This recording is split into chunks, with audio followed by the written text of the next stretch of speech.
What are the different methods you can use for two-factor authentication? Well, stick around and find out. Hi, I'm Dave of Tech Experts, and I help entrepreneurs to close the gaps that exist across the tools needed for your online business. And today I'm going to go through 6 different methods that you can use for two-factor authentication. Now, if you're not sure what I mean by saying two-factor authentication, you may have heard referred to it as 2FA. It means you're adding a second method or a second layer of identity protection to confirm it's truly you, a real person, actually logging into your own account. And now this is one of my 5 foundational pieces that all entrepreneurs and all users out there need to have in place. This will help protect you against the hackers being able to hack into your account and take them over without you ever knowing about them. So two-factor authentication is key. So I'm going to go through 6 different methods of two-factor authentication now. Number 1 is going to be SMS. Number 2 is going to be phone calls. Number 3 is going to be emails. Number 4 is going to be software keys or token or apps. Number 5 will be biometrics, and number 6 will be a hardware key or a token. So let's break each of these down, go through them all, and cover some things that are consistent across all of them. Now, before I get too far into any of them, if you hear someone say, or you see something that says OPT, it's sending you an OPT code. Well, that's what we're talking about. An OPT code, it means it's a one-time passcode. And it probably is going to be about a 6-digit number code that it's sending you. But basically, that's what it's saying. It's sending you a code, and it's probably about 6 digits. And that's the number code you enter in, and then it unlocks your account. Now, if you see it say it's going to be a TOTP code, that basically means it's a time-based one-time password. Means that 6-digit number you have, you're getting about 30 seconds to log into your account using it, and then it's going to expire and you'll need to generate a new code. Now, if you're using one of the apps or the tools or the hardware keys, they have the same principle. Those codes you generate are probably going to be considered a TOPT code, meaning that whatever number or code it's generating, you're going to have 30 seconds to enter it in or get it connected to make sure it unlocks your account. So this principle is going to be the same across all the platforms except for biometrics. That'll have its own little way of doing it, but all the rest, just know that they're generating or using an OPT code or TOPT code. So first method is going to be SMS. That means they're going to text you that code. You're going to get a text message with a number code in it, and you probably have already seen those where you get the number code, you enter the number code, or you copy and you paste it into your app or your site account, and it confirms your account and unlocks it and lets you in. Lots of people have mobile devices, so it's really great, and you generally always have your mobile device with you, so no matter where you generally are going, it's going to work. Now, they may not work everywhere in the region or every part of the world, especially if you're traveling internationally or outside of your original region. That may not be the best way. And if you change your phone number by basically like swapping a SIM card, if you're traveling internationally and you go to another country and you need to use a different SIM card for that country so the phone number or the system works in that country, then that method won't work for you. So just be aware of that. And they are hackable, so not necessarily the best way to go. Number 2 is going to be email. Now, this is great because your email you can generally get wherever you go in the country or in the world, but once again, you're going to have or be able to access your personal email wherever you are, and that may not always be the best solution, once again, if you're traveling internationally, and emails get hacked relatively commonly and throughout every day throughout the world. And that's why I'm not a huge fan, because then if they take over your email and they capture that, then they can just send all the codes for all the rest of the accounts that they're trying your emails on, and everyone they can get into, they already have the code so they can get in before you even know that they're getting in, which was the whole point to prevent. Number 3 is going to be a phone call, and it'll be an automated phone call. They'll have an automated message read off an automated number, and in the system automatically generates that number randomly every time it calls you. So just know that it's not going to be a recorded message with the same number. It's an automated system that has an automated randomly generated number. That number is a one-time password once again, so it's an OPT password.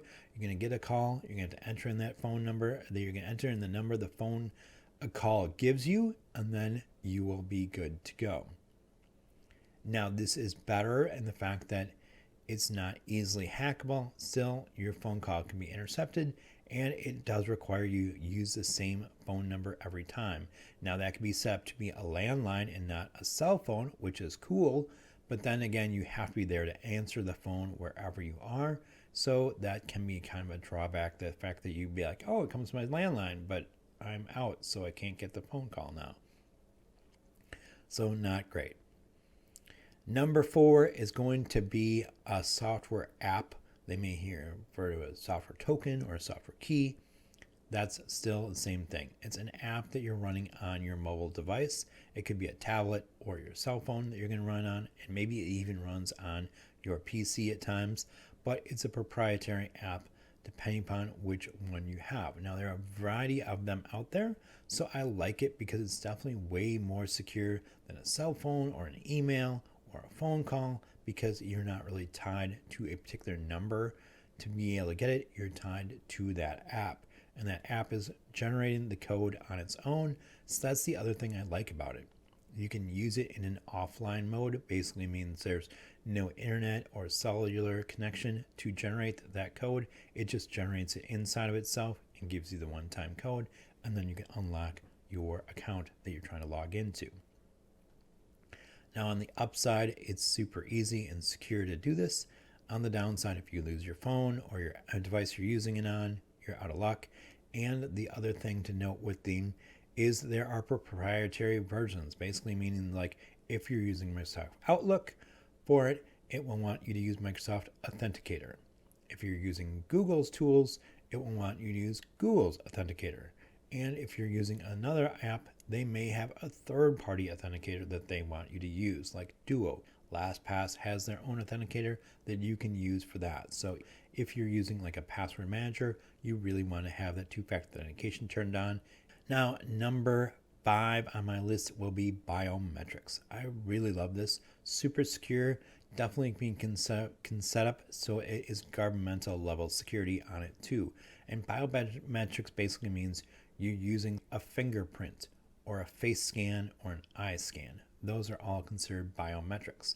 Now they're super cool. The fact that you have to have you're the one that has to authenticate. So it's your fingerprint, your eye scan, or your face scan to unlock it. So like the Face ID that you unlock your phone on the iPhones with, that's that. Or maybe your phone has a fingerprint reader or scanner and you can scan in and set up your fingerprints and then just hold it down and it unlocks your phone. Like I said, they're super secure because your fingerprints and your eyes are unique to you, just like your face is unique to you. And I really love them. They're great for traveling because they don't require any sort of other service. They just work amazingly. No way to easily hack it. If you lose your device, the hackers can't get in without you being able to unlock it for them. Now, number 6 on my list is going to be a hardware key or token. You may have heard it as referred to as a key fob. So if you got a key fob before from work, it'll look like a little thumb drive probably. Most of the hardware keys or tokens look like thumb drives. This is why I love these, because they are basically a self-contained unit where it generates the numbers or the code inside of itself, and you either connect it or hold down a button and it gives you that code, and you just type it in or have 30 seconds to tap it and get it connected, or connect however you want to connect it, and it'll unlock your account. So definitely the fastest method. One of the favorite methods for me too, because you can travel and use it internationally. There's no requirements for it not working in certain countries. It's more trickier in the fact that you got to make sure that you get it configured and set up with your apps that you want to use, and that you have it with you then when you need to use it. On the downside though, if you don't have it with you or you lose it, you're out of luck unless you have a backup of it or another method to do it with it. So that's my pro tip. If you are doing a key fob or a hardware token or a hardware key, have a second one, either a second key configured to it already and have it as a backup like you would your car keys or your home keys, and leave one in another location or someplace where you can get to it, or have another method you can use in the meantime until you can get a new key and log in and continue to keep going. I really recommend having a second key and just setting them both up at the same time, and then you can use either key or multiple keys, whichever way you want to do it, however many you want to set up. You can use them wherever you want. So maybe you have a key that you leave on your desktop all the time, and then you have one that you keep on your keychain. And the keychain ones, I like the ones that have NFC. That stands for Near Field Communication. That means it's a tap and go. It's just like your phone where you tap it and you pay at the credit card checkout, right? And there's no contact, or it's contactless payment, or you tap your credit card on the little reader and it's contactless payment. It's the same concept. They all are using NFC, which means it's super secure. You have to physically almost like tap it right to it to get it to connect, and there's no way for anybody to be able to intercept it. I really like the Yubico keys. They make a variety of them, and we'll have a deeper dive into some of those in another video. But just know that is one of my favorite ones. They're the fastest. I love them for international travel because you don't have to worry about it, and it doesn't look real like flashy or anything special that anyone would take. And it's easy, just tuck in your pocket and put on your keychain and keep right on rolling. Now, any method you use for two-factor authentication is better than no method. So if you're not sure, you feel overwhelmed or not sure how to do this, which methods work, which ones shouldn't I use, you can always email me, or you can leave a comment in the comment section down below, and I will have a link to a site as my bonus tip. This site is called 2fa.directory, and I did a whole nother video on that whole site, taking you through what it looks like, how to read it, how to understand which ones match up. And it basically is an independent site where the guys continually are working on updating what sites, what apps, or what accounts support two-factor authentication, and then which ones are the methods they support, and if there's any sort of special requirements or special things to know, like does it need a proprietary software key or token or app like Microsoft Authenticator for Outlook. Remember, two-factor authentication is a must, and I'd say all entrepreneurs need to have it in place. That's why it's one of my 5 foundational pieces. It is there to help keep your stuff secure. So but if you have to, just at least pick one basic method, even if it's just SMS, that is better than no method. I really would love to see you have something more secure. Ideally, you would have more than one of those secondary methods in place so that if you did do something like lose your phone, you could still use another method to continually log in, confirm it's you, and then shut down that phone and shut out all those authenticators that are connected to it so you don't have to worry. Now, I hope you found this video helpful. If so, please give me the big thumbs up, like it, share it with your friends and family. Hit that subscribe button for me. Subscribe, subscribe, subscribe. I always ask you to subscribe because I want you to be in the know. I have more how do I guides, more tech tips, more reviews, and more things I want you to be in the know about, like what is two-factor authentication and why you need to use it. If you haven't done so, please check out my show's description down below.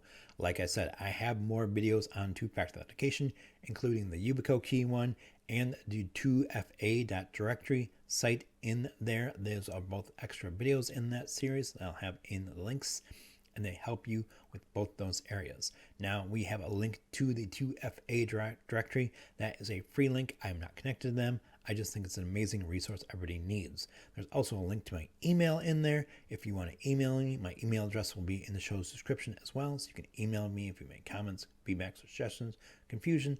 You can always leave anything in the comments section down below. I'll be happy to respond to you. And I'll have a link up to some Yubico keys as well. Those are the hardware keys I like the best. I think they're the most secure, fast, and cool, and great for international travel and moving around. Those are affiliate links for those, though. They will pay me a small commission. That commission will help me continue to make amazing new content like this. Now, thank you for watching this. I'm Dave of Tech Experts, and I look forward to working with you.